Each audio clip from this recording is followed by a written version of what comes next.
mga kadilbog, ayan. Ipiplex ko sa inyo itong ginagawa ko dito, ano. So, nag-fix ako ng floated cladding. Ayan. So may na-fix na ako, yung dalawa doon na-fix ko na with clip, steel clip, at saka ginamitan po natin yan ng no more nail. So ayan, at meron pa tayong mirror na ilalagay dyan. So ayan nga, tinatapos natin ito at maglalagay na po tayo ng mirror dito sa susukatin natin yung mirror na ilalagay natin dito. So tingnan nyo. Mabigat itong mirror kaya dahan-dahan lang. Itong mirror na ikakabit natin ay frameless ito, at ito ay may sukat na 65 centimeters at saka 122 centimeters. Lalagay na natin, isusukat natin kung okay na. So itong pinagpatungan ay ginawa din natin na shelves na nilagyan po natin ito ng porcelain. Ayun, porcelain ang nilagay po natin dito. So ang mangyayari is ganyan. Yung mirror nakakabit na. Nakakabit na sukat natin. So at doon sa taas, meron pa tayong ilalagay na cladding para pampaganda naman. Ayan. So ididikit natin ito ng no nail. Ayan.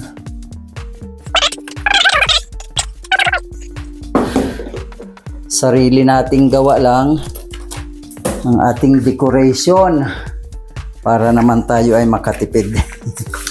So idea natin at gawa natin. Ayan.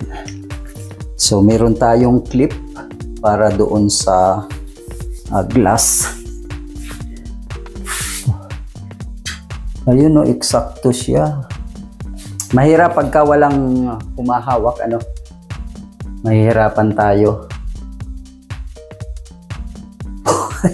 Nag-iisip.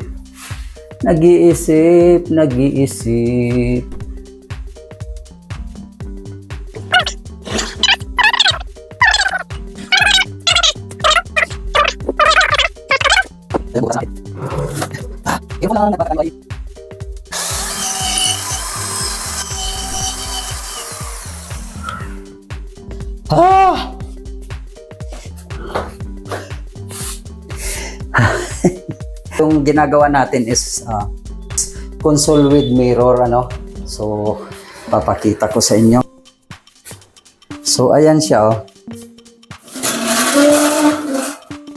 Ayan, yan cabinet ito. At ang ilalagay natin dyan sa loob is lagayan ng payong, kasi ito'y nasaan dito sa may entrance door. So and then kung ano pang may lagay dyan sa taas. So nilagyan po natin ito ng tiles na nag-cut tayo. Bumili po tayo ng 120 by 60 na porcelain tiles. Ayan. So at ito ay hanging shelves. Ito ang pinakang console natin. Tapos nga yung mirror na ipipix natin. Naglagay nga po tayo ng floated cladding. So bumili tayo kanina. At yan, meron pa nga doon meron pang ilalagay doon sa ilalim. Yun doon yung bakante pa. At saka yan nga, ito kakat naman natin yan. And then yung remaining is yung nandoon nga sa ilalagay natin after ng mirror. Ayan. So ang console po natin ay may sukat po ito na 80 by 20. 21, inabot ng 21 ito, and then ito is 80 by 23, and then may height siya na 30 cm. Yung nakahang lahat yan. So ayan, nagkakabit na tayo ng yung dito, kasi ito kanina wala pang silicone, so lalagyan na natin ng silicone 1 by 1, pero na-fix na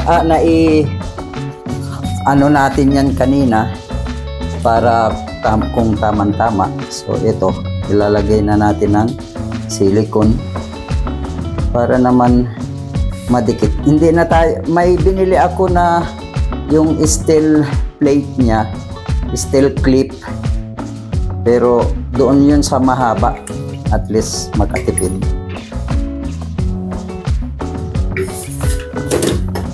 So itong maiksi naman, pwede itong no more nail silicone.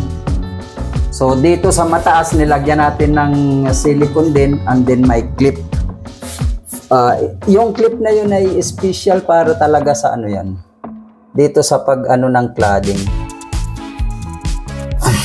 pagdidikit na pag-fix ng cladding. Ayan.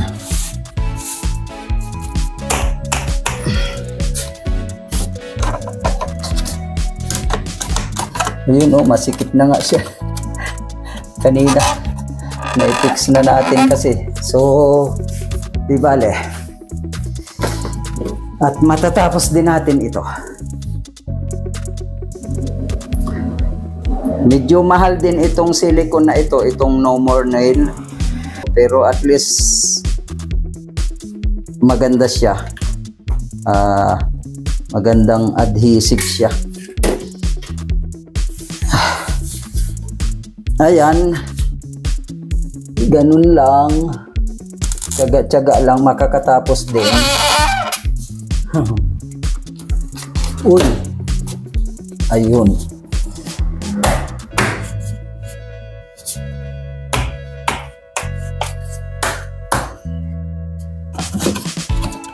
Itong kulay natin is gray.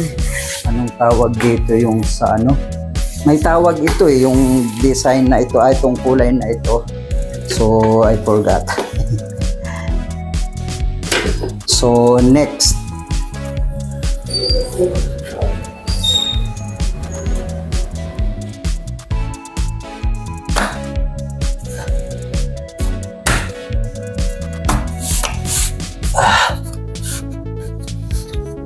yan. A few moments later. Ito na, natapos na natin ang ating project na naman. Natapos na naman. So, ayun, meron pang masking tape. Oo, dahil pang ipit natin, pero tatanggalin natin yun mamaya. Ayan. So, yan ay dito sa may entrance door. Ayan. Yan ang ginawa natin na console with mirror. Pero fix ang ating pinakang table or shelves. And then, meron po tayong lalagyan ng umbrella sa loob. Ayan. May umbrella na po yan.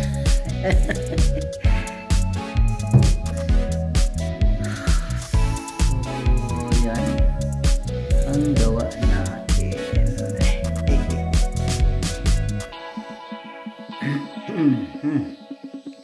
Ayan, thank you sa inyong lahat, sa inyong pagkapan ng aking mga vlogs, panonood ng aking mga videos.